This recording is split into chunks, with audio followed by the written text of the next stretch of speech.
estamos bien apretados, así para que nos pelen. Ay, tienen que conseguirse una mesa más grande. No, nos gusta estar así apretados porque así nos miramos más. Todo porque tú estás entre dos mujeres, si Además, no te gusta, por eso te gusta. estoy entre tres mujeres. No, pero está con nosotros la precandidata del Frente Amplio, Beatriz Sánchez. Bea. Hola, ¿cómo están? Hola, Bea. Por estar acá. Bueno, todos conocemos a Beatriz Sánchez, periodista. Su última pega estuvo en Radio La Clave. ¿Con quién? Ya, dígalo. Me abandonó. Pero está acá para no en ese carácter, sino en el carácter de precandidata a punto de tener primarias legales. ¿Por qué viniste de negro? Está como de luto, Bea.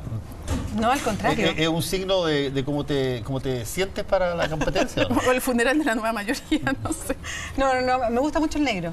Me gusta mucho el negro, el contraste con el cobre, me parece que resalta, me gusta. Queríamos partir de inmediato para no esquivar nada y lo vamos a mirar en los monitores con lo que otra persona que trabajó contigo en radio y que también es candidato presidencial, Alejandro Guillé, dijo esta semana respecto de lo que le parecía el Frente Amplio y tu candidatura. Escuchemos un poco lo que dijo Alejandro Guillé. Las buenas ideas, las buenas intenciones, fantástico. Pero si no tiene senadores, diputados, equipos técnicos, eso puede terminar un desastre y nosotros hemos vivido situaciones que nos revelan que es necesario formar equipo. Para gobernar un país se necesita gente con expertise. ¿Esa sería la También, ventaja, usted criticaría eso del Frente Amplio? Obvio que si no tiene parlamentario, tiene 2 diputados. O sea, en pocas palabras, eres súper buena onda, pero no tienes respaldo de personas en posiciones de gobierno, en posiciones de política profesional que puedan respaldar o armar un programa de gobierno. Bueno, lo primero es que eso siempre surge cuando hay una alternativa nueva. No puede, no tiene equipo, no sabe con quién trabaja. Creo que es algo que a lo que siempre se va a jugar cuando hay dos coaliciones que llevan tanto tiempo disputándose la política en Chile, como Chile Vamos y la Nueva Mayoría, a la que pertenece Alejandro. Pero también él alude a algo que puede cambiar este año, que no es algo que siga para siempre. Parece que se les olvida mucho que hay elecciones parlamentarias en noviembre. Y desde el Frente Amplio hay candidatos parlamentarios desde Arica a Punta Arenas y aspiramos a que la máxima cantidad de ellos llegue al Parlamento. Entonces, el que para siempre uno no va a tener parlamentarios, yo no lo firmaría. Yo creo que pueden venir cosas muy interesantes, hay una ley distinta, así es que se abre mucho el panorama respecto a quienes van a ser parlamentarios. ¿Solo para la mitad del Senado en todo caso? ¿Solo para la mitad del Senado? Solo para la mitad del Senado, pero toda la Cámara de Diputados. Pero cuando hablan de equipos técnicos, cuando hablan de tener parlamentarios, yo quiero recordarle algo a la nueva mayoría. Ellos tenían... La presidenta Bachelet en este gobierno tenía mayoría en las dos cámaras, en la Cámara de Diputados, en el Senado, y así todo no pudo llegar a buen puerto con las reformas que se planteó, con el programa que le ofreció a los chilenos. Entonces, solo para terminar, entonces, cuando dicen no tienen los parlamentarios, bueno, la nueva mayoría tenía los parlamentarios y no lo logró. ¿Se imagina gobernando con quiénes es presidenta? ¿Solo con lo que hoy es el Frente Amplio o con partidos que hoy día están en la nueva mayoría o con gente que hoy está en la nueva mayoría? ¿Con quiénes se imagina si llegara a ganar? A ver, yo me imagino robustecer el Parlamento con candidato al Frente Amplio, pero también hay hoy día muchas personas que están trabajando en el Frente Amplio para sustentar lo que estamos haciendo, que es el programa participativo, para sustentar la hoja de ruta que presentamos desde esta precandidatura, para un trabajo grande que se nos viene y vamos a presentar a un comando robustecido, porque esto va creciendo, va evolucionando esta semana justamente, y hay muchos nombres. Pero también hay muchos profesionales en Chile que no sé si están dentro de la nueva mayoría hoy día o no, y que pueden no necesariamente militar, y que claro, que uno busca los mejores profesionales para trabajar. ¿Pero se imagina gobernando con el Partido Comunista? ¿Con el Partido Socialista? No estamos trabajando ni proyectando hoy día incorporar a partidos específicos de la nueva mayoría. Creo que ellos están hoy día en su bloque, están respaldando además al candidato Alejandro Guillé. Nosotros tenemos y estamos trabajando desde el Frente Amplio para ir colocando las ideas sobre la mesa y de ahí va a salir mucha gente de la que va a gobernar, pero además otra cosa, yo no me imagino llegando a la presidencia trayendo 5.000 nuevos asesores para instalar en los distintos ministerios.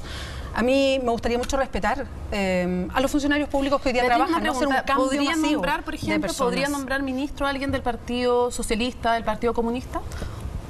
Creo que nos adelantamos un poquito. Que necesitamos alguna definición, entonces una pregunta súper concreta. Usted, o al menos podría decir, Yo no nombraría jamás a alguien del PS o del PC ministro en mi gobierno.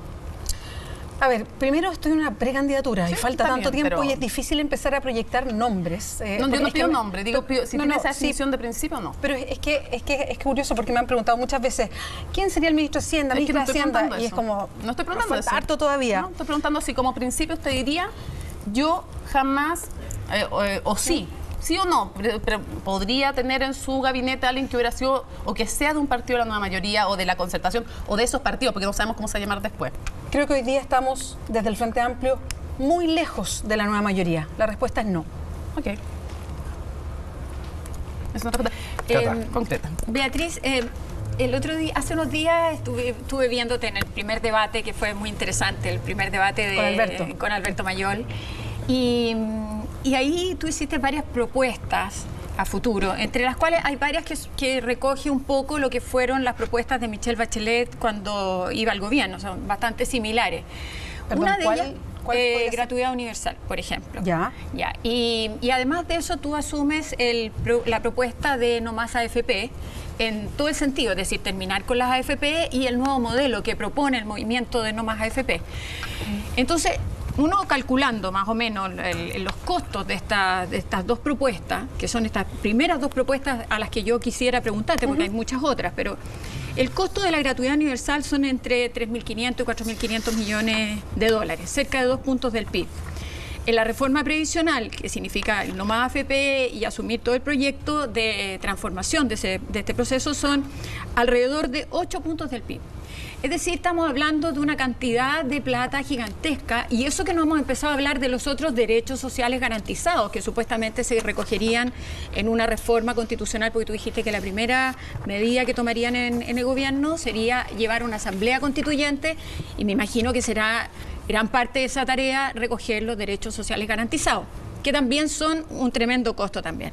Entonces, mi pregunta es esto ¿cómo ustedes o cómo tú pretende financiar esto? ¿Cómo le dices al país, mira, en realidad esta es una propuesta seria, nosotros tenemos los costos, sabemos cómo vamos a asumir esos costos?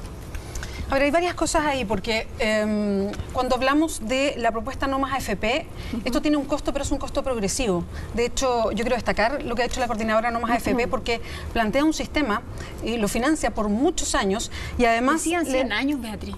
De hecho, le da un tiempo de ajuste al sistema de 5 años para empezar a mejorar pensiones ahora, pero continuar con una mejora de pensiones de manera progresiva. Entonces, los 8 puntos no son de inmediato, son en forma progresiva, solo para hacer esa corrección.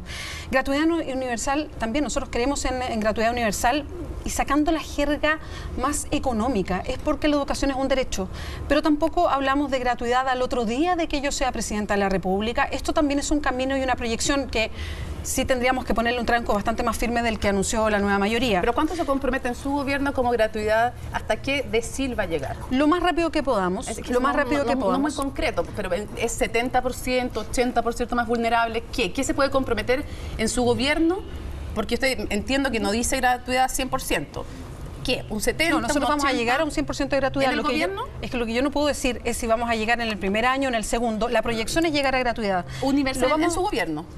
La idea es llegar a gratuidad universal. Entiendo, pero quería entender si era lo que pasa, Mónica, en que lo gobierno del Frente Amplio o en un gobierno del Frente Amplio. Lo que pasa es que lo hemos dicho de varias formas. Esto es iniciar un camino de cambios. No quiere decir que sean inmediatos. Queremos ponerle el tranco, pero queremos ser responsables también. Pero entendí, para no malinterpretarla, que en su gobierno quieren llegar a gratuidad universal. No estoy hablando, es que no quiero poner plazo, no voy a decir de aquí a 4 años, de aquí, eso tendremos que irlo desarrollando y viendo. Es un tema a financiar. El tema de fondo es el compromiso de seguir avanzando sin detenernos en gratuidad. Eso es un compromiso, no es llegar al 60, no es llegar al 70, no, es seguir trabajando para llegar a gratuidad completa. Cuando hablamos de financiamiento, es bien difícil cuando se pone el tema del financiamiento sobre la mesa, poniendo las pensiones, la salud o la educación, como para elegir dónde ponemos los dineros, y que casi pelee un derecho social con otro, porque hay que definir los dineros. Pero es que dinero hay.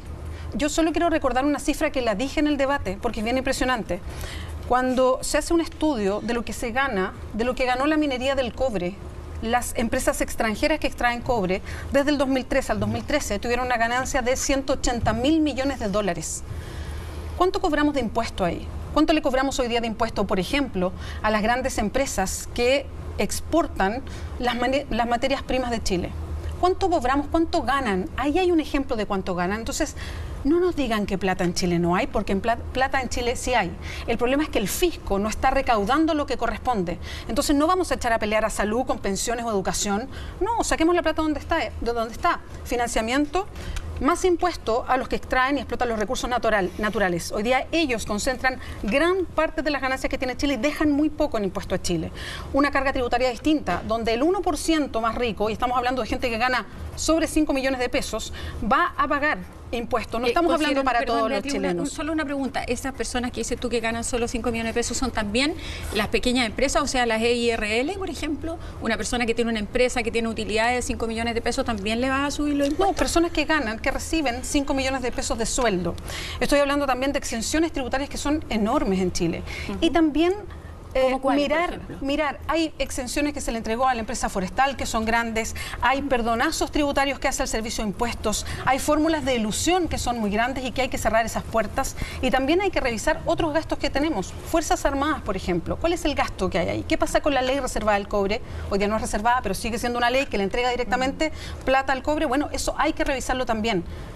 Eso se puede reestructurar a propósito de financiar lo que nosotros defendemos y defendemos completamente, Fernando derechos sociales en Villegas. Chile. Buenas noches, Beatriz. Hola, Fernando. Tú acabas de decir que los que explotan los recursos les dejan muy poco. Tú debes tener la cifra. ¿Cuánto dejan? ¿Cuál es ese muy poco? Es que es variable, Fernando. No, concreto. Por ejemplo, para no empezar a entrar en detalle, examinar muchas industrias que puedan ser de extranjeras y que están explotándonos espantosamente. En el cobre, por ejemplo, tú tienes las cifras específicas acerca de cifras que tiene Alejandro, que ha sido muy estudioso en estos temas, acerca de las cifras que quedan en Chile. Tú nos puedes dar una cifra que a ti te parezca muy poco, que está dejando, por ejemplo, las grandes mineras del cobre, como esta que estuvo en huelga hace poco, ¿cómo se llama? La Escondida. ¿Tú tienes las cifras? Yo te voy a decir por qué te pregunto esto, Beatriz. Porque veo que no me lo vas a contestar. Te lo pregunto porque esto de que se hace camino al andar, se hace camino al andar, que es más o menos un poco la onda que tú has dicho en varias respuestas que vamos viendo, que eso está bien por una canción de Juan Manuel Serrat, pero cuando uno va quizás a gobernar, yo me tengo que asumir que tú vas a gobernar, porque si no esta conversación sería irrelevante como una conversación de señoras jugando canasta. Tenemos que suponer que tú eres presidenta, tu mamá juega canasta. Bueno, pero puede ser hombre jugando póker, hombre jugando póker. No, mujer jugando póker también, no sea tan estereotipado. Por favor, mujeres también juegan póker. Esto está bien cuando uno especula sobre cómo debiera ser el mundo, cómo serían las cosas mejor, pero vamos a suponer que tú vas a ser presidenta.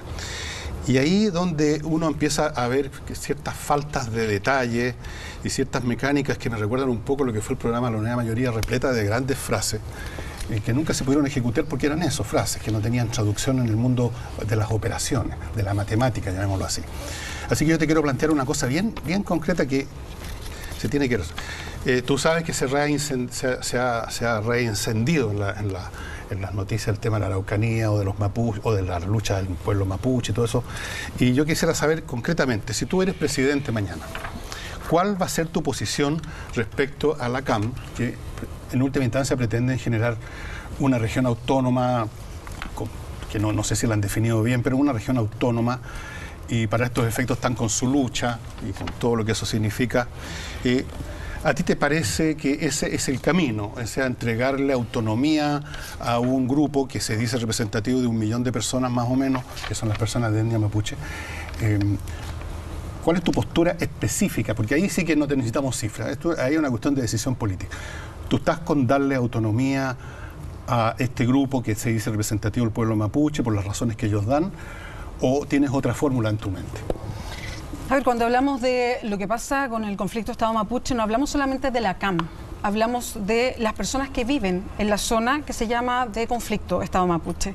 Y ahí es donde hacemos una propuesta. La propuesta que hacemos es más política, es más diálogo. Es un diálogo que no esté orquestado desde Santiago, es un diálogo que se genere en la zona, incluyendo a todos los actores en la zona. incluyendo los temas que se quieran instalar, entre ellos, por ejemplo, el rol que tienen las forestales en la zona, pero también la mantención cultural y la representación política del pueblo mapuche.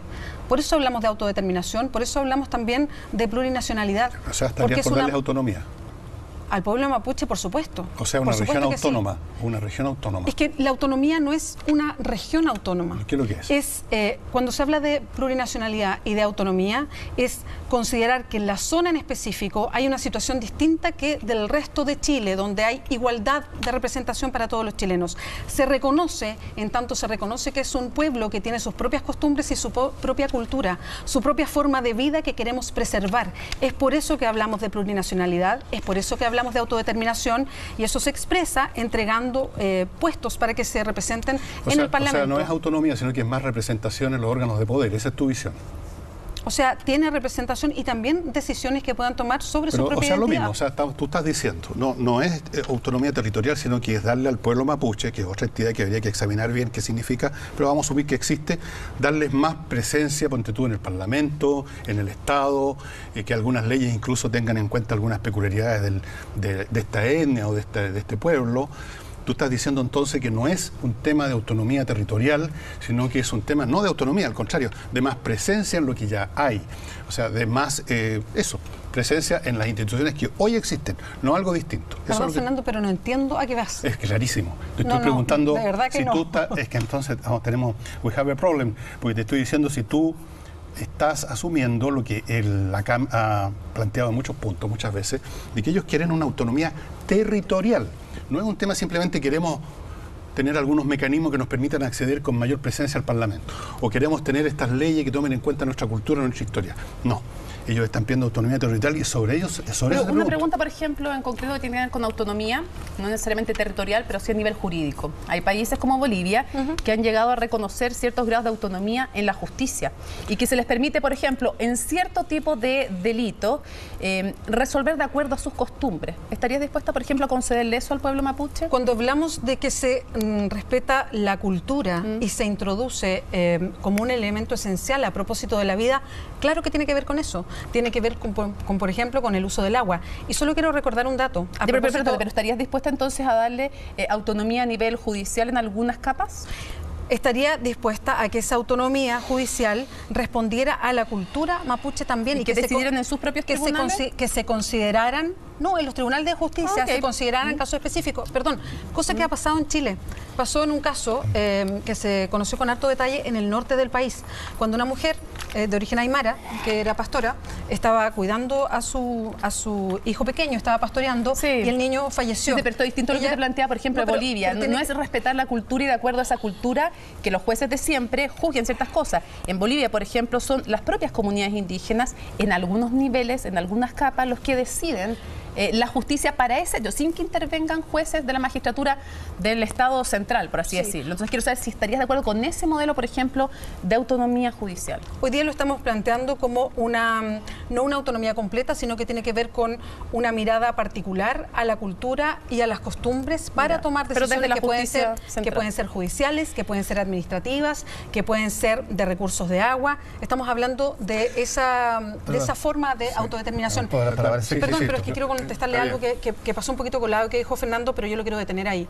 Y es cuando estaba haciendo una especie de caricatura respecto a lo que prometemos y no sobre los impuestos. Caricatura? Sí, lo que decías, porque seguramente no me vas a contestar, dijiste tú. Pero es que no me dejaste hablar o no me dejaste el espacio.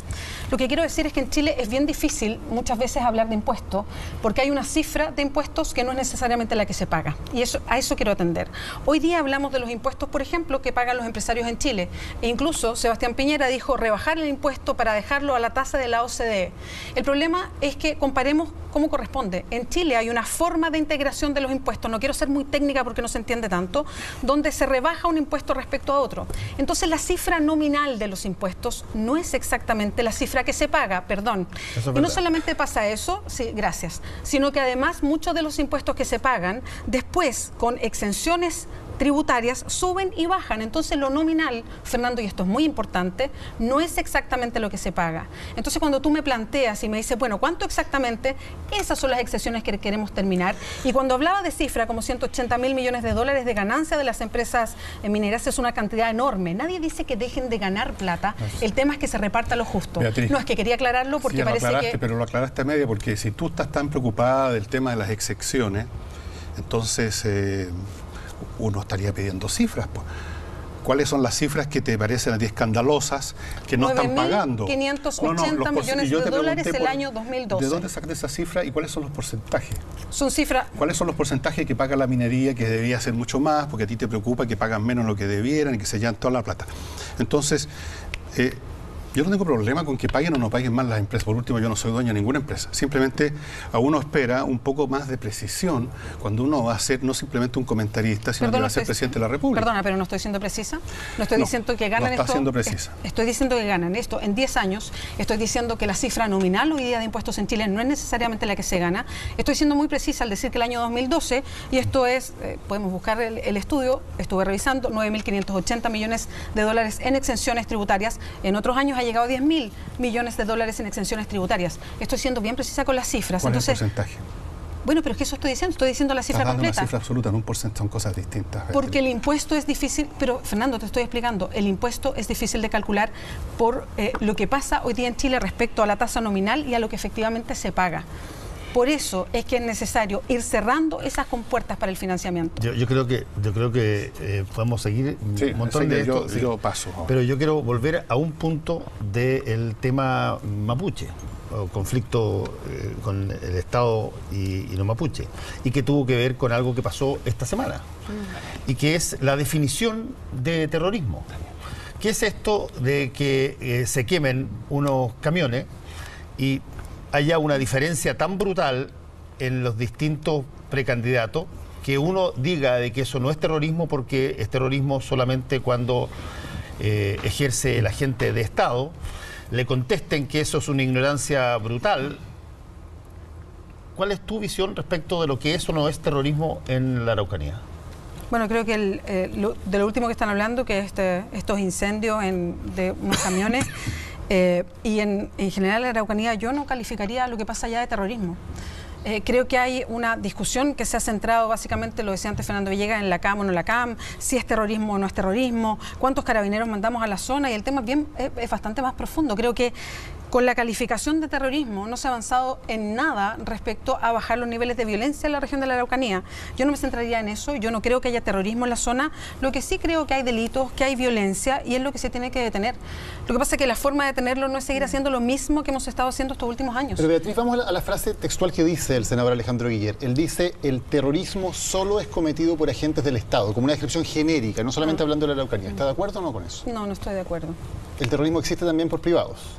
Sí, claro, ¿Y existe en Chile? Por agrupaciones. Yo diría que no.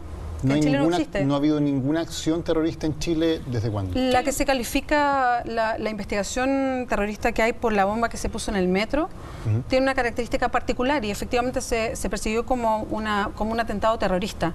Creo que es bien distinto a lo que pasa en la Araucanía. ¿O la bomba en la casa de Ojalá Reche, por ejemplo?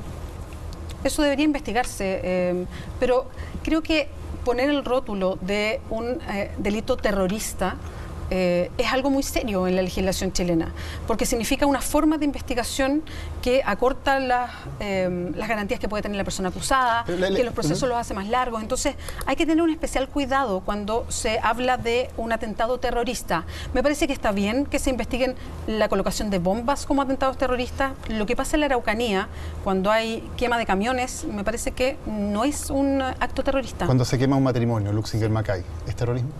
Yo tampoco lo califico como terrorista. ¿Por qué? ¿Por qué no lo califica como terrorista? Porque es un delito tremendo y creo que se trata de instalar un rótulo de terrorista para subir como en la graduación de un delito. Y no estamos haciendo esa comparación. Creo que en el caso del incendio donde muere el matrimonio Luxinger-Macay, es un delito terrible, es un crimen atroz, Beatriz, muy violento. Cerramos el tema, cerramos por favor el tema de la ley antiterrorista, solo muy brevemente. La presidenta Bachelet se comprometió a no aplicar la ley antiterrorista en los casos que tengan que ver con el conflicto mapuche. ¿Usted ¿qué va a hacer en ese caso? En el caso del conflicto mapuche, ¿aplicaría eventualmente la ley antiterrorista o no? Porque la presidenta Bachelet prometió que no lo iba a hacer, pero este gobierno lo ha hecho. Pero Daniel, esa es la lectura, ese es el trámite, esa es la decisión que uno toma a propósito de la Araucanía. Mirar si uno se compromete a declarar o definir si algo es terrorista o no. Es que son importantes los compromisos que toman los candidatos, creo yo. Pero es que yo creo que tomar un compromiso de esa naturaleza, cuando estamos hablando de algo que está sucediendo en Chile hace tantos años y que no se soluciona, y que hay que sentarse a conversar y a discutir y dialogar con todos, y que hay que comprometerse a hacer cosas distintas, hay que mirar lo que ha pasado en otros países a propósito de estos conflictos que tienen que ver con pueblos originarios, y donde se ha avanzado hacia otro lado, se ha avanzado en autodeterminación, se ha avanzado en presencia permanente de ellos en el Parlamento, se ha avanzado en que puedan tomar autodeterminación a propósito de su desarrollo cultural. Perdona, Beatriz, pero... Eso es lo que uno se puede comprometer, avanzar en ese sentido. Perdona, Fernando. Sí, yo creo que el terrorismo, lo voy a decir, el terrorismo yo creo que es un método asociado a una causa global, y que cuando se usa ese método y está asociado a la causa global, que puede ser una causa ideológica, religiosa o de cambio de gobierno o sistema, a eso hay que llamarlo terrorismo porque es terrorismo. Y yo creo que en Chile han habido casos que perfectamente califican con eso extraordinariamente bien y otros casos que no. El problema que tenemos es que por nuestro sesgo ideológico, de acuerdo a lo que pensemos, a cualquier cosa que pase, uno automáticamente lo califica de terrorismo o no de terrorismo, que si es que no coincide con la visión de cada cual. Hemos tenido 2 condenas ya por camiones quemados para cobrar seguro, a los cuales en un principio, cuando se quemaron y se informaron, salieron todos pidiendo la ley antiterrorista contra los que estaban ahí afectados, y resultaron ser los mismos propietarios. Por lo tanto, yo diría, creo que la práctica de infundir terror quemando una casa y dentro quemando un matrimonio, me parece a mí, yo si hubiese sido presidente, yo creo que eso era terrorismo, y sigo pensando que es terrorismo porque el objetivo, si bien no pudo no haber sido matar a este matrimonio, lo que generó, el impacto que generó, es imposible disociarlo de eso.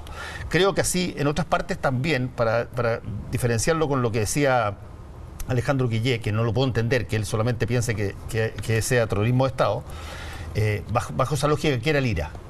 El IRA era terrorismo católico, y hay que decirlo tal cual como era, terrorismo católico, una causa católica en contra de la masa protestante en Irlanda, y para eso bastaba, no había ningún problema en poner bombas en el supermercado, en volar autos, como hay terrorismo por causa política.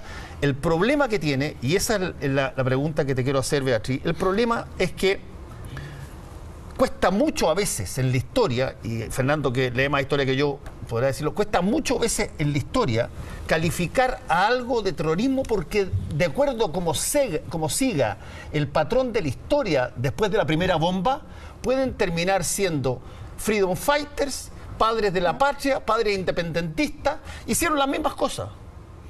Y de repente en algunas partes hacen las mismas cosas y se confunde. Pero la pregunta yo creo que te queremos hacer, o que todos más o menos han dicho, es tú, Beatriz Sánchez, enfrentada a ver una cosa que efectivamente resulta ser de un grupo que se lo atribuye y es así, y que quema camiones, o quema casa, o quema matrimonio, o quema con un único objetivo de levantar un dedo y decir, esto lo vamos a hacer y lo vamos a seguir haciendo. ¿Eso te parece a ti que es un delito equivalente a, qué sé yo, un pirómano en un bosque?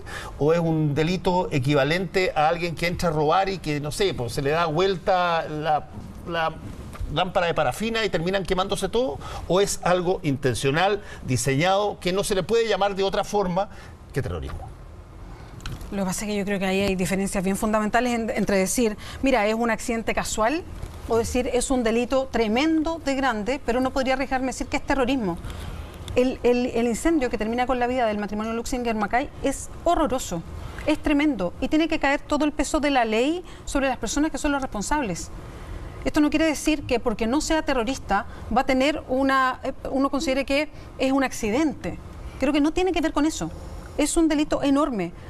Pero yo hoy día, no siendo abogada, hoy día enfrentando esta pregunta, porque soy precandidata presidencial, no lo considero un delito terrorista, pero con eso no le quito la gravedad de lo que tiene, de lo que es ese hecho. Tengo una pregunta sobre la ley antiterrorista. Más allá incluso del conflicto mapuche, en que, como decía Daniel, la presidenta se comprometió en su minuto a no aplicarla. Quiero saber si tú como presidenta, no aplicarías porque eso lo hacen los tribunales, tú como presidenta, ¿invocarías la ley antiterrorista actual que existe en Chile o tienes reparos éticos a esa ley que te impedirían invocarla? A ver, a mí me gustaría que la ley antiterrorista actual fuera distinta. De hecho, ha habido comisiones para tratar de actualizar la definición, que ya es complejo, de cuándo hablamos de un acto terrorista y también de lo que significa para las personas acusadas de delito terrorista, porque hoy día pierden muchas de sus garantías a propósito de eso.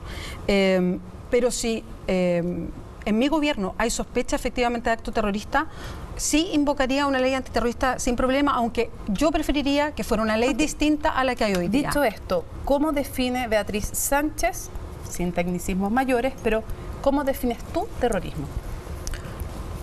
¿Qué es para ti un acto terrorista? Bueno, es una discusión grande a propósito de las implicancias que tiene, pero a mí me parece que terrorismo, y me gustaría identificarlo de esa manera, es cuando con acciones se busca desestabilizar verdaderamente y seriamente las instituciones de un Estado y que se hace además por parte de un grupo que está organizado para hacer eso y tiene financiamiento para poder hacerlo. ¿Los individuos entonces por sí solos no podrían cometer actos terroristas, solo los grupos? Creo que sí, pero eso entra a un análisis mucho mayor y mucho más técnico. ¿Y tendrían que querer desestabilizar el país o pueden querer simplemente infundir terror en la población? Yo hablaría más, es que el infundir terror en la población nos deja casados en una trampa respecto a qué entendemos por eso. Yo preferiría establecer que se trata de un intento por desestabilizar a las instituciones del país. ¿Podemos cambiar de tema? Para ir pasando por otro. Hacer solamente un acápite a esto. Yo creo que se puede diferenciar perfectamente, o sea, se puede caminar y comer chicle. O sea, se puede trabajar en el tema de ir resolviendo el problema que tienen las comunidades en la Araucanía, las reivindicaciones, y se puede también aplicar con fuerza el Estado de Derecho para defender los derechos no solo de los mapuches, porque no son solo mapuches los que viven allá, no solo son solo los violentistas, también hay muchos mapuches, agricultores, pequeños y medianos, que se ven afectados con la pobreza que tiene hoy día la Araucanía, con la falta de trabajo que hay hoy día en la Araucanía. Creo que cerca del 20% de las mujeres, la cifra es cercana, creo que del 20 al 28, no me acuerdo bien exacto, esa es la cifra de cesantía en la Araucanía. Es decir, la violencia en la Araucanía, el terrorismo en la Araucanía ha llevado a que esa región sea una región absolutamente postergada.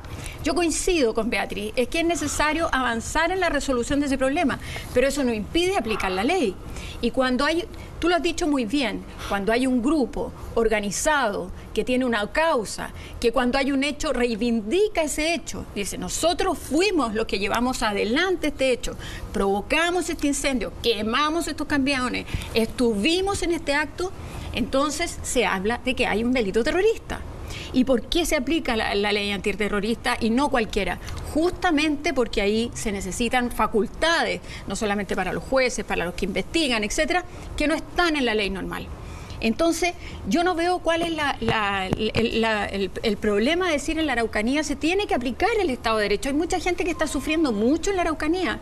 Mucho, y no son aquí grandes personajes, es la gente más sencilla la que está sufriendo en la Araucanía por la postergación que tiene esa región. Entonces, más allá de un programa de gobierno que enfrente la causa o los problemas que existen allá, que se puede llevar adelante, yo creo que hay que tener una señal clara que la violencia y que el terrorismo se tienen que enfrentar con fuerza para descartarlo del país. Lo que pasa es que ahí tenemos una diferencia, porque yo no he dicho que haya terrorismo en la zona, entonces eso lo has dicho tú. Lo que yo señalo es que hay actos de violencia y, ojo, que la violencia afecta a los dos lados. Lo afecta también por lo que conocemos, incendios, persecuciones, pero también se afectan muchas de las comunidades a propósito de una presencia policial armada permanente en la zona. Entonces la violencia es bastante más extendida de lo que estamos hablando hoy día. Y a propósito de la ley, allá se ejerce la ley. Hay fiscalía, los casos se investigan. Es más, hay personas que están sancionadas y hay personas que han pasado un año y han quedado en libertad porque no han sido los responsables, pero la ley está operando, la justicia está operando, la fiscalía, el Ministerio Público está operando. Entonces, no instalemos una historia de que en la zona no está operando la justicia, porque sí está operando. ¿Les parece que avancemos a otros temas para no quedarnos en esto? Por ejemplo, Bolivia. Tenemos a Evo Morales tuiteando, hablando de una nueva generación que asume la responsabilidad para recobrar una salida al mar, para resolver una salida al mar con soberanía. Esto después de que el otro candidato del Frente Amplio, Alberto Mayol, propusiera un canje territorial, kilómetro cuadrado por kilómetro cuadrado. ¿Qué le parece esa propuesta de Alberto Mayol? Si usted es presidente, ¿estaría dispuesta a explorar un canje territorial con Bolivia? No lo he explorado ahora como precandidata. Lo que sí creo es que nos merecemos como Chile una relación distinta con los países vecinos. Plantearse una relación distinta de colaboración que no se proyecte solamente a una relación comercial o económica, sino que tenga que ver con las costumbres, que tenga que ver además con lo que pasa en muchas zonas fronterizas de Chile, donde hay una gran comunicación con Perú, con Bolivia, con Argentina. Entonces creo que tenemos que plantearnos una relación con los países vecinos que es distinta a la de hoy día. Y con Bolivia en específico, plantearse también una relación distinta, porque hoy día está absolutamente maritizada por responsabilidad de Evo Morales, pero también por responsabilidad del gobierno chileno, que responde de la misma manera. Pero hay una postura chilena. El canciller dice: no hay temas pendientes con Bolivia, todo está zanjado hace más de 100 años en el Tratado de 1904. ¿Usted coincide con que no hay temas pendientes con Bolivia en el tema territorial, o sí tenemos un tema pendiente que hay que conversar o que hay que buscar una solución con ellos? Bueno, hoy día está instalada en La Haya la posibilidad de sentarse a conversar para ver una salida al mar. Territorialmente creo que está todo resuelto. Lo que sí creo que no está resuelto con Bolivia es el tipo de relación que queremos tener con Bolivia. Pero con Beatriz Sánchez, presidenta, ¿no hay posibilidad de conversar con Bolivia una posible salida al mar con soberanía?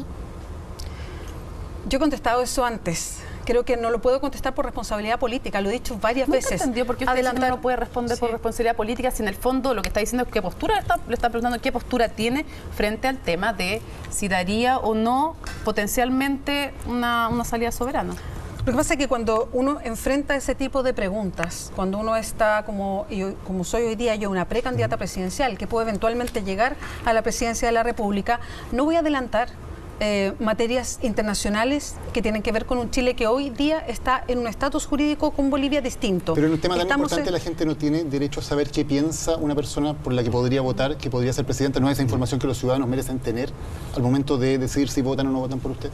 Hoy día hay una responsabilidad política mayor, Daniel, una responsabilidad política mayor a propósito de los derechos expectaticios, que es lo que está buscando Bolivia instalando en La Haya para llevar adelante este proceso, y que tiene que ver con buscar justamente todas las declaraciones que se han hecho y que puedan tener que ver con un acceso de Bolivia al mar. ¿Usted no puede decir lo que piensa realmente por responsabilidad?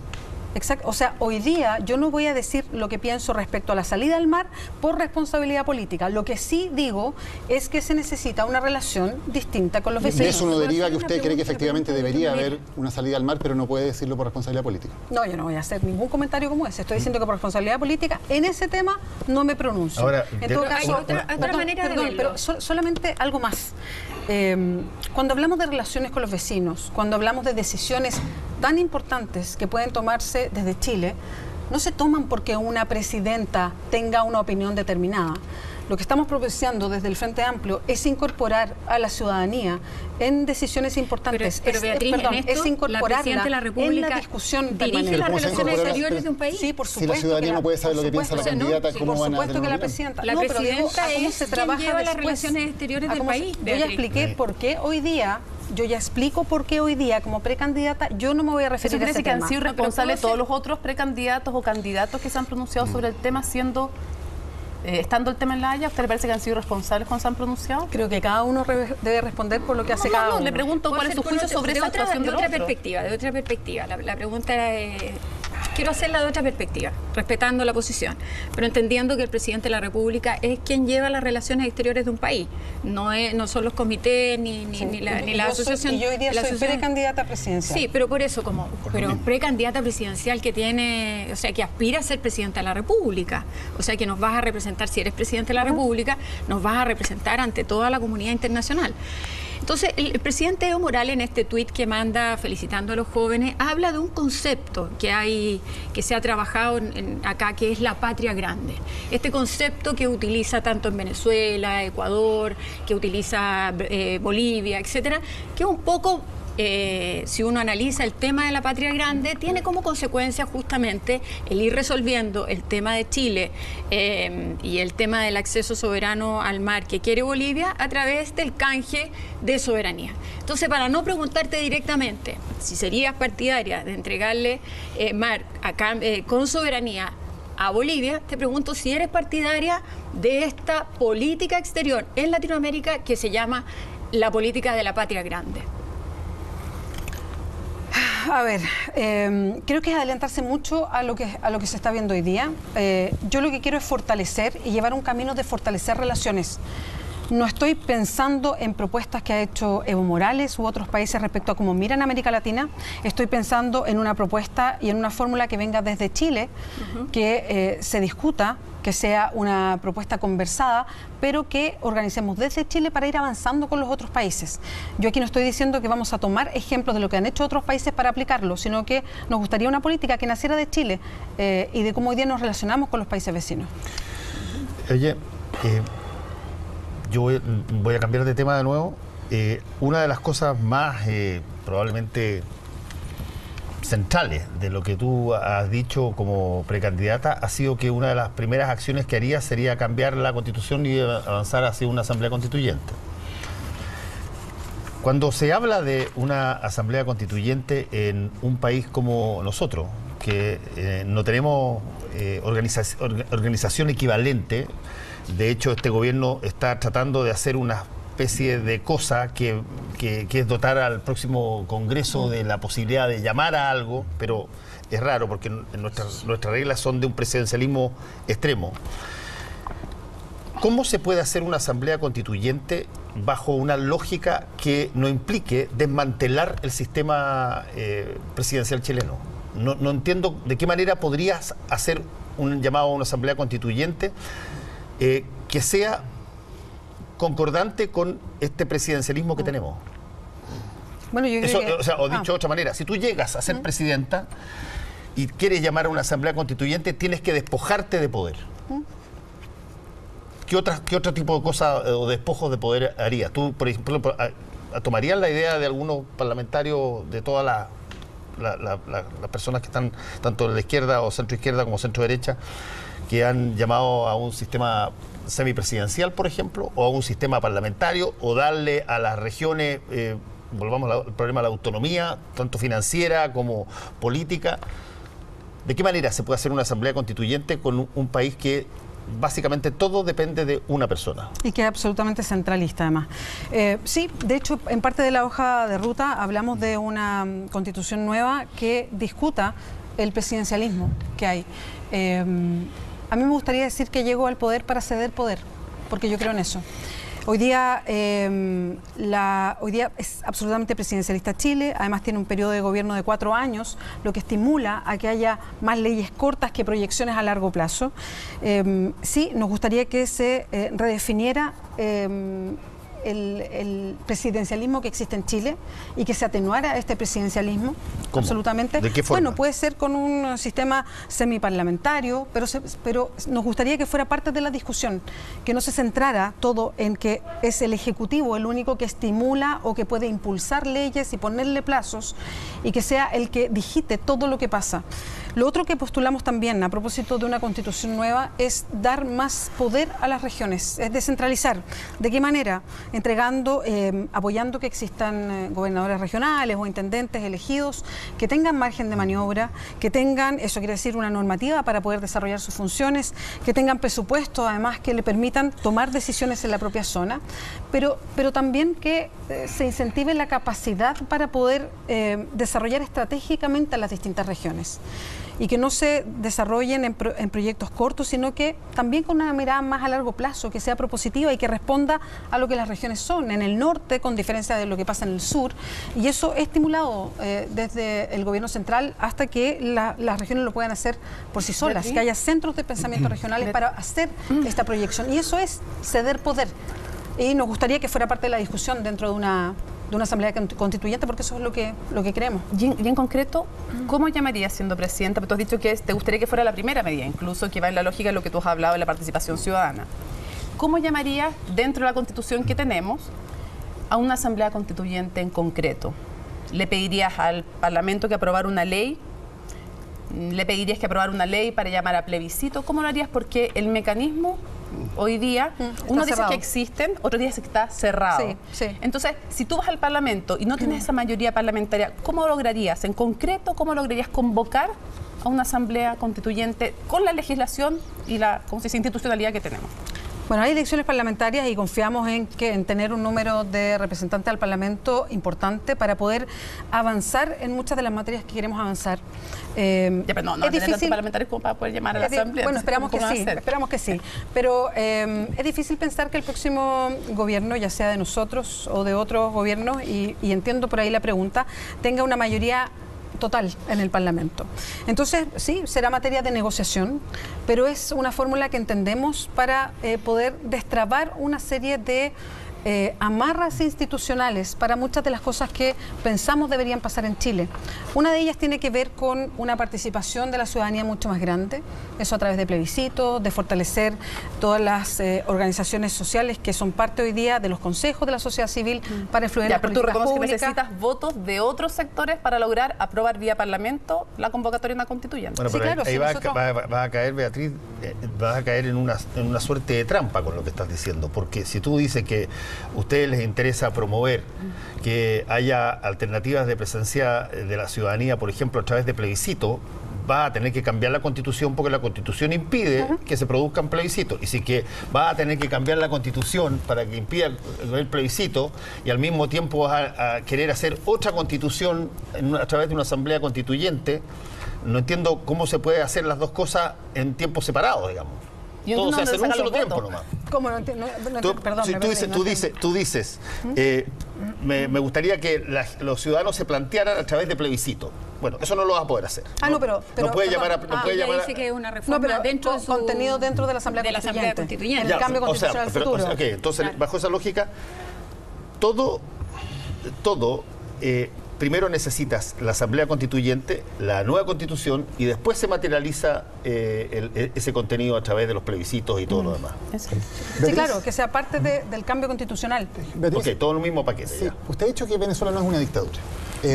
Yo le quería preguntar qué le falta a Venezuela para poder ser catalogado como una dictadura, un régimen donde se censura medios de prensa, donde no se realizó el referéndum revocatorio establecido por la propia Constitución, tampoco se realizaron las últimas elecciones de gobernadores, no ha habido las últimas elecciones previstas por la propia Constitución, donde se le quitan poderes a la Asamblea Constituyente de diversas maneras una vez que la oposición logra mayoría en esa Asamblea para dejarla sin poder, donde hay personas que son detenidas y que están encarceladas por mucho tiempo por llamar a manifestarse o por llamar a protestar.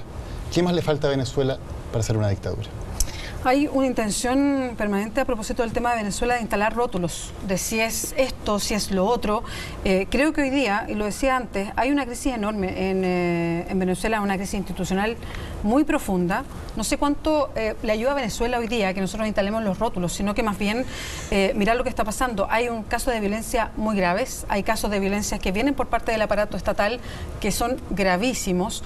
Creo que está en un punto Venezuela donde pueden pasar muchas cosas mucho más violentas todavía. Creo que la preocupación hoy día, y por lo menos es la que tenemos del Frente Amplio, y nos duele lo que pasa en Venezuela, es que se trate de restablecer el orden lo más rápido posible. Creo que ahí se puede hacer mucho más desde Chile para tratar de buscar una vía lo más democrática posible para la salida hoy día de Venezuela. La forma de ayudar a la gente que lucha por la democracia en Venezuela no es precisamente apoyarlos y por otro lado condenar a un régimen que ha caído en estas prácticas. No es lo que nos ayuda a nosotros en Chile. No quiero hacer la comparación. Evidentemente no son iguales. Pinochet no es lo mismo que Maduro. Son situaciones distintas. Pero en Chile fue muy relevante el tema de la condena internacional, de la defensa internacional de los derechos humanos. Daniel, ¿no es la mejor forma de ayudar a que se restablezca una democracia? Yo no tengo problema en condenar la violencia que viene del Estado en Venezuela. Yo no tengo ningún problema de decirte la responsabilidad enorme que tiene Nicolás Maduro de lo que está pasando hoy día en Venezuela. Por eso digo, ¿cuánto sirven los rótulos si lo que uno dice es que se detenga la violencia y siempre más democracia y que sean las vías democráticas las que triunfen? Ahí yo no me pierdo. ¿Pero cómo van a triunfar las vías democráticas si, por ejemplo, no se puede llamar a elecciones? ¿Cómo se impone una democracia cuando las elecciones están previstas por la Constitución? Una Constitución llamada por la Asamblea Constituyente que llamó el presidente Hugo Chávez. Esas elecciones previstas en esa Constitución no se llaman. ¿Cuál es la vía democrática que queda cuando un régimen censura, cuando un régimen reprime y cuando un régimen evita que el pueblo se pronuncie mediante elecciones democráticas para ver si hay un cambio de régimen o no. ¿Cuánto pueden ayudar al resto de los países de América Latina, el mismo Chile, para propiciar ese diálogo en Venezuela, para que se provocan y se produzcan todo lo que está pendiente ahí, se detenga la violencia? Creo que se puede hacer mucho, insistiendo y presionando para que se lleve una vía lo más institucional posible para restablecer una mejor Venezuela para lo que está pasando hoy día. Creo que esa es la manera de ir ayudando. Usted dijo que había todavía luces de democracia en Venezuela. ¿Cuáles son esas luces de democracia que usted todavía ve en Venezuela? A ver, insistir en ir marcando la posición que se tiene respecto a Venezuela creo que es bien inútil para lo que pasa allá, pero es un país donde se eligió democráticamente al presidente. Hoy día hay una oposición que se reconoce, pero efectivamente está viviendo momentos muy complejos. Hay una democracia en crisis en Venezuela. Y yo no tengo ningún problema en reconocer eso, ni la responsabilidad de Nicolás Maduro, pero creo que lo que hay que propiciar para Venezuela es desde Chile, por ejemplo, desde otros países de América Latina, en que se garantice que se baje el nivel de violencia, que se siga replicando las decisiones que se tienen que tomar para avanzar en la democracia. Pero quiero preguntarle también definiciones, porque yo creo que como ciudadano y también, bueno, a mí como periodista, pero también creo que a los ciudadanos les interesa las definiciones de una posible futura presidenta sobre algunos temas que tienen que ver con temas internacionales y finalmente también con derechos humanos. Cuba y China, ¿le parecen democracias o dictaduras? No me parecen democracias. ¿Y le parecen dictaduras? Sí, me parecen dictaduras, pero ¿sabes lo que pasa, Mónica? Que me parece que siempre ocurre algo bien curioso cuando hay propuestas como el Frente Amplio o propuestas que son que van más allá de los sectores políticos que conocemos como la nueva mayoría o Chile Vamos, y que dentro de sus componentes como el Frente Amplio hay varios partidos que son y se declaran de izquierda, que siempre se instala una especie de prueba de Venezuela, Cuba, China. Yo di la respuesta por lo menos de lo que me preguntaba. China casi nunca la ponen. Bueno, la Mónica casi nunca la ponen porque la mitad de los empresarios chilenos porque el gigante no se atreven a considerar la dictadura porque tienen dependen de ella. Porque tienen negocio. Entonces siempre, como que si estuviéramos siguiendo un modelo que puede ir hacia esos países en las propuestas que estamos haciendo, por lo menos del Frente Amplio. Beatriz, porque esto se lo preguntamos a la nueva mayoría, se lo hemos preguntado, no sé, con Daniel se lo hemos preguntado al PS, al PC, se lo hemos preguntado a la ADC, y a la derecha se lo preguntamos también en algún minuto con Pinochet. ¿Por qué? Porque siempre es válido preguntarle a cualquiera si condena o no una dictadura, si condena o no violación. Es que lo preguntamos a todos, Beatriz, no solamente a la gente del Frente Amplio, se lo preguntamos al PS, al PC, a la ADC, a todos. Sí, mira, lo que pasa es que lo quiero contestar porque... Por los empresarios, como decía Fernando, por China. Para que quede bien claro a propósito de la pregunta sobre Venezuela, que es bien permanente. Nosotros no estamos buscando un modelo chavista para instalar, ni un modelo cubano para instalar como Frente Amplio. Estamos bastante y muy lejos de eso. De hecho, parte importante, el nombre Frente Amplio viene de Uruguay, del Frente Amplio uruguayo. Ahí hay harta de la inspiración de lo que nosotros estamos hablando. Bueno que llegamos a este punto porque tiene que ver con lo que te quiero preguntar. Tú has hablado, o sea, existe una hoja de ruta. Sí. Ese es el punto. Queremos saber a dónde conduce esa ruta, porque las rutas llegan a algún lugar. Entonces, para ir bien, esto es una cosa que se puede contestar sin detalles, no hay que aquí sacar ninguna cifra. ¿En qué consiste cuál es el modelo de sociedad al cual tú, en cualquiera que sea el plazo que te imagines para adelante, consideras como el referente de esta ruta? Te pregunto esto además porque el adversario tuyo, que es amigo tuyo en el fondo en el debate, por ejemplo, en temas empresariales habló de expropiaciones. Claro que solo el 20%, o sea, en cómodas cuotas anuales se puede ir expropiando. Habló de empresas estratégicas, una serie de semánticas que yo no escuchaba desde hace los años 60 más o menos, y tú no estás en esa postura aparentemente, porque entiendo que lo discutiste eso con él. Y entonces, aquí vienen las preguntas que se hacen no solo los empresarios, sino que los empleados, los estudiantes, todo el mundo. Bueno, ¿cuál es el modelo? Porque está claro que el modelo actual es pecaminoso, no funciona, es injusto, es inequitativo, etcétera, etcétera. Tampoco es el chavismo, acabas de decir tú, ni el madurismo, ni es el cubano. Entonces, ¿cuál es tu visión? ¿Cuál es tu referente? ¿Cuál es la tierra prometida, digamos, a la cual debiera llegar algún día Chile en un proceso que tú iniciaras si tú llegas a la presidencia? ¿Qué clase de Chile ves cascando hacia la eternidad, digamos, en los próximos 10 o 20 años, si siguiera lo que tú desearías, lo que tú consideras necesario? Recién decía Fernando de este Chile que es pecaminoso. Yo no usaría esa palabra. Yo creo que hoy día Chile es absolutamente injusto y desigual. Y voy a poner un ejemplo. Por eso que hablo de pecado. Hoy día, por ejemplo, es tremendo ver cómo el agua, que está absolutamente privatizada en Chile, es escasez para más de 500.000 personas que viven sin agua. Conversaba el otro día con personas que viven en Petorca, que hacen sus necesidades en una bolsa de plástico, a propósito de que hoy día el agua se transa como un bien, porque hay varios que lo tienen y ni siquiera la tocan, y hay 500.000 chilenos que hay que llevar agua con camiones aljibes. Eso es lo que pasa hoy día en Chile. Ese ejemplo se puede ajustar a tantas otras comunidades que están sufriendo hoy día por plantaciones forestales, que casi no tienen límite con las ciudades, por grandes mineras que dejan sus relaves ahí, y hay personas que están sufriendo hoy día contaminación, desplazamiento de sus propias zonas porque no pueden vivir ahí. Ese es el Chile que vemos hoy día, y un Chile sumamente injusto. ¿Cuál es tu opción? Es que a eso voy. Entonces, lo que nosotros decimos es que hay un modelo de desarrollo distinto, que se reparta el poder económico que hoy día está absolutamente concentrado. Este modelo económico distinto implica más valor agregado, es un salto en ciencia y tecnología, es entender el crecimiento como algo que no es solamente una carrera loca por utilidades y que se concentra en un grupo pequeñito de personas para que el resto pague las consecuencias, sino que sea sustentable, que sea con una comunidad que no es arrasada o no tiene que cambiar culturalmente su vida. Lo otro que nosotros proponemos es una democracia plena, una democracia que incluya a todos los ciudadanos y ciudadanas que sean parte de las decisiones que se toman. Déjame. Y lo tercero, perdón, es que lo último, porque tiene que ver con... No me dejas seguir. No, pero es que es para entregar el global de la hoja de ruta, lo que me decía es que dónde queremos llegar. Y lo tercero, que es muy importante, es un sistema de seguridad social, es terminar con este miedo eterno que tenemos a enfermarnos, a perder el trabajo. Entonces, que la salud sea un derecho garantizado, que la educación sea un derecho garantizado, que tengamos vivienda garantizada y derecho a la ciudad y a un entorno, que tengamos pensiones garantizadas. Bueno, entonces déjame ver si entendí bien, porque para tranquilizar las almas temblorosas que creen que tú quieres instaurar aquí un modelo socialista o algo por el estilo. Entonces, lo que tú quieres, no, si hay gente que está transpirando. Por lo que veo, tú quieres corregir. Y en algunos casos esa corrección puede significar una demolición, al estilo Jaime Quintana, de un catálogo de problemas y defectos que todos vemos y conocemos y que son de larga data, muchos de ellos. Tú quieres corregir los temas de educación, seguridad, metiste ahí entre medio también el tema urbano, me imagino ambiental, toda una serie de cosas que yo creo que en esa materia hay consenso en respecto a esos problemas.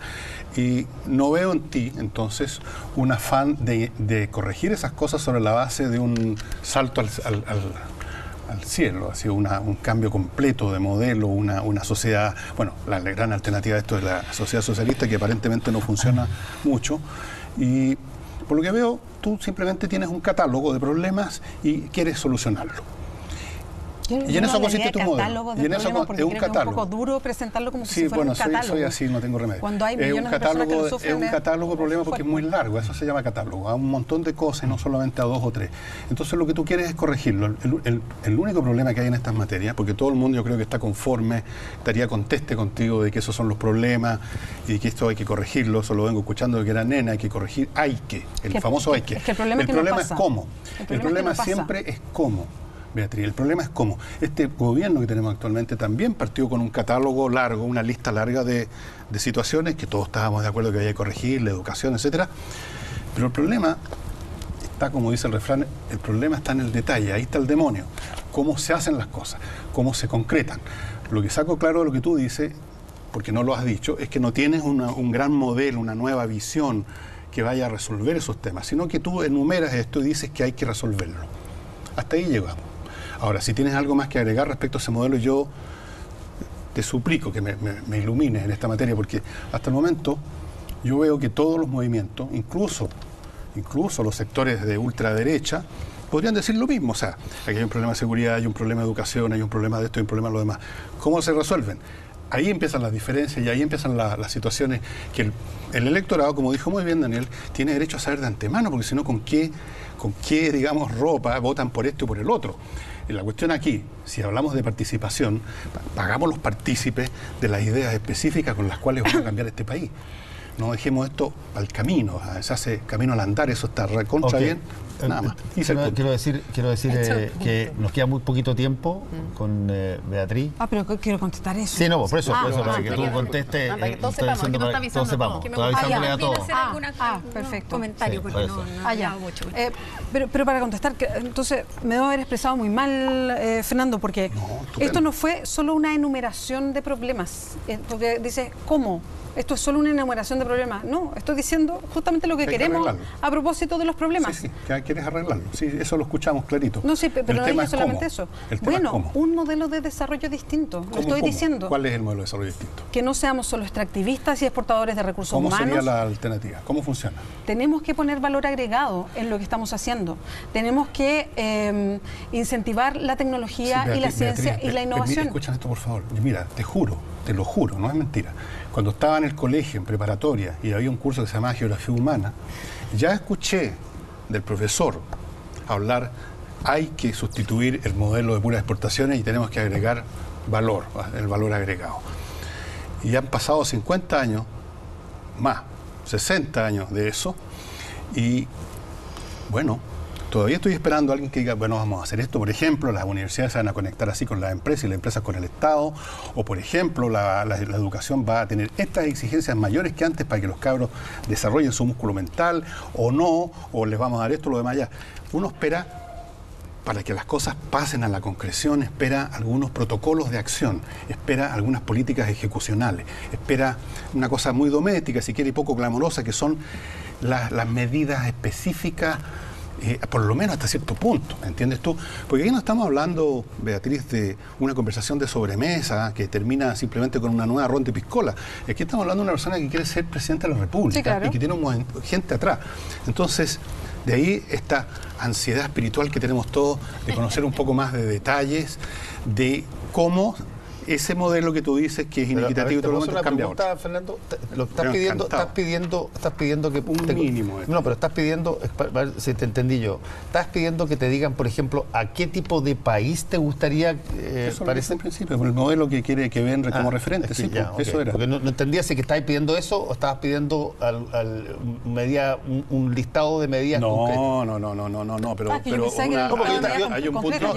No, porque yo también estoy de acuerdo en preguntar sobre, a ver, si que te parece que el Frente Amplio, ya que tú lo asimilaste al uruguayo, si te parece que tiene una visión, por ejemplo, para seguir lo que dice Fernando, si te parece que tiene un modelo de sociedad, de organización de sociedad equivalente a algo que exista hoy día, por lo menos para tener un parámetro de lo dejemos contestar la candidata. Perdona. La pregunta. Bueno, nosotros miramos a Uruguay con mucha intención a propósito de varias cosas a los que ha ido girando a propósito de derechos universales, pero también miramos otras sociedades como lo que hace Alemania, por ejemplo, a propósito de sus institutos politécnicos y universidades, a lo que hace Holanda a propósito de dar valor agregado a lo que trabaja. Evidentemente ahí hay modelos, pero no quiero llevar esa caricatura de decir, mire, nosotros vamos a ser como Noruega, nosotros vamos a ser como Holanda. No, lo que nosotros estamos diciendo es cambiar la forma en que estamos hoy día explotando recursos naturales y sacando y concentrando el poder económico y político a propósito de eso, y incentivar la investigación científica, incentivar la creación y el valor agregado acá. ¿Cómo se hace? Con una estructura educacional totalmente distinta a la que hay hoy día, y eso involucra ya otra área, y que tenga una estructura de institutos politécnicos y universidades robustecidas a nivel nacional y en cada una de las regiones, que se entregue dinero y se incentive la activación científica. Supongo, Beatriz, que en algún momento esta ruta, digamos, en una estación más adelante, esos detalles o aproximaciones irán a ser conocidas por todos nosotros, por ejemplo, ese esquema educacional que tú dices. ¿Carolina? No. Catalina, perdonez-moi. Perdón, solamente un segundo. Harto de eso está explicado en la hoja de ruta y no tiene un detalle totalmente trazado, porque estamos haciendo una acción, perdón, Catalina, solo para completarlo, que es y que nos inspira mucho y que tiene que ver con un diálogo ciudadano para un programa participativo. Lo que nosotros proponemos desde esta precandidatura, en algunos casos con más antecedentes, en otros con menos, está reflejado en una hoja de ruta que también se pone como insumo para una discusión más grande, que es el programa participativo. En todo caso, el programa, para todas tus inquietudes, Fernando, va a estar listo listo en agosto. Va a estar listo en agosto, va a estar sustentado jurídicamente, o sea, vamos a decir claramente cuáles son proyectos de ley, por dónde se avanza, y va a estar sustentado financieramente, va a decir cuánto cuesta y cómo se financia. Eso para aquietar tu espíritu. Ya, qué bueno, porque estoy muy intranquilo últimamente. Bueno, hemos visto en este último tiempo en el país que realmente el gobierno y las malas reformas de este gobierno, que tienen por lo demás un gran rechazo de parte de la ciudadanía, han significado un deterioro gigante del desarrollo económico del país. Y junto con el deterioro del desarrollo económico, que pasamos de crecer de un 5%, hoy día estamos creciendo al 0,1. Y además eso impacta en el trabajo, impacta en los ingresos, impacta en mucho en la calidad de vida de las personas, etcétera. Tú estás proponiendo 3 reformas que a mí me parece que van en la misma línea, o sea, es como esto forzado, es decir, propones una asamblea constituyente que no tenemos cuáles son las matrices de esa asamblea constituyente que tú estás proponiendo, cuáles son los cambios que quieres producir ahí. Lo único que a mí, vuelvo a decirlo, me queda claro es que de tener un listado de derechos desde el punto de vista de una sociedad liberal, democrática, pasamos a derecho garantizado. ¿Eso qué significa? Que si el Estado no los puede pagar, las personas los pueden demandar ante tribunales. Y eso es una cosa que va más allá de todo presupuesto. No sé a qué bolsillo habrá que recurrir para poder cumplir con esos derechos garantizados. Pero después de eso tú dices, queremos una reforma tributaria. Sabemos que esta reforma tributaria, que tenía los mismos principios de lo que tú estás planteando, ir efectivamente hacia los más ricos, y que finalmente terminó afectando muy fuertemente a la clase media, como fue, por ejemplo, en todo el tema de la compra de las viviendas, etcétera, que ha significado un deterioro y un chancacazo pero gigantesco a la economía. Y además un cambio en materia educacional que es un cambio muy fundamental y que no ha significado un impulso a la economía, a la educación pública, ni tampoco un impulso a la calidad. Entonces mi pregunta, Beatriz, es, ¿tú quieres esto duplicarlo? ¿Quieres seguir haciendo esto, pero más aceleradamente? ¿Quieres, en el fondo, continuar con esta visión de Michelle Bachelet o de que tuvo la nueva mayoría y esto profundizarlo, pero en la misma línea? No son las mismas reformas de Michelle Bachelet, ni profundizar en la misma línea. Hay algunas cosas que se tocan a propósito, por ejemplo, de la ley de desmunicipalización en educación. Sí, se podría continuar. Hay unas que se están implementando con el tiempo y, por supuesto, se recoge lo que se implementa, pero lo queremos mejorar en la línea que decíamos. Hay muchas de las propuestas que tienen que ver con educación, con salud, para garantizar derechos, que es tomar lo que hoy día existe y organizarlo de manera distinta. Entonces, en educación hablábamos de una columna vertebral y de fortalecer la educación pública. En salud, por ejemplo, y a propósito... ¿Con la educación particular subvencionada, tú crees que es bueno? Yo creo que puede seguir existiendo la educación privada. El tema es que hay que fortalecer e innovar en educación pública sí. Y que ese sea el centro. Y además eso se provoca no con la idea de poner dinero, como se está intentando con la desmunicipalización, por cada uno de los alumnos, sino que se tiene que entregar dinero a las escuelas para que puedan proyectar además su forma de trabajo y no dependan de este pago por cuota o por cada alumno que se presente, sino otra forma de financiamiento. También en temas de salud, esto tiene que ver con derechos, pero ¿de qué manera? Bueno, trabajar, por ejemplo, en un seguro universal para todos, con ese mismo 7%, para atender a las personas, no separando hoy día, que hoy día la plata de salud, un 50% se va al 20% más rico de la población y otro 50% atiende el 80% del resto de la población, que además se enferma más por las condiciones vulnerables en las que vive. Entonces nosotros hablemos de un seguro universal de salud, donde ese 7% vaya para atender a todos. Tenemos que agregarse, hablamos, y esto es muy importante, de seguros sociales, agregar solidaridad al sistema. ¿Esto de qué se trata? No se trata de que peleemos individualmente por todo lo que nos pasa. Hoy día si alguien se enferma, individualmente tiene que buscar la forma de mejorarse. De lo que hablamos es que los temas individuales tienen que tener una forma colectiva para enfrentarse. Eso es el camino de la dictadura. Sí, los colectivos sobre un individuo, o sea, el pensar que todas las decisiones tienen que ser tomadas por un colectivo y no mirando también los derechos individuales de cada persona. Yo estaba hablando que nuestros problemas individuales tienen que enfrentarse de manera colectiva, porque esa es la mejor manera de enfrentarlos, y de esa manera no se va perpetuando la desigualdad en la que vivimos hoy día. Eso es lo que estoy sosteniendo. Tenemos que terminar el programa porque en algún momento se tiene que terminar. Exacto. Así es que agradecemos a Beatriz Sánchez por haber estado acá con nosotros. Muchas gracias por la invitación. Y volvemos en un ratito más. Volvemos.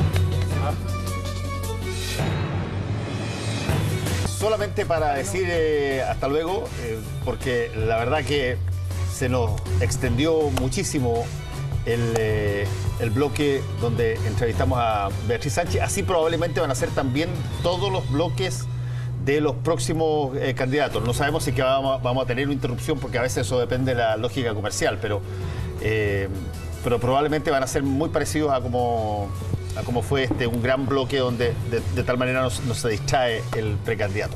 Nos vamos, muchas gracias a todos y nos encontramos el próximo domingo. No les voy a decir porque nos estamos riendo, pero no tiene nada que ver ni con la Beatriz Sánchez ni nada de eso, es una cosa interna. Ya, nos vamos rápido. Chao. Chao. Chao. Chao.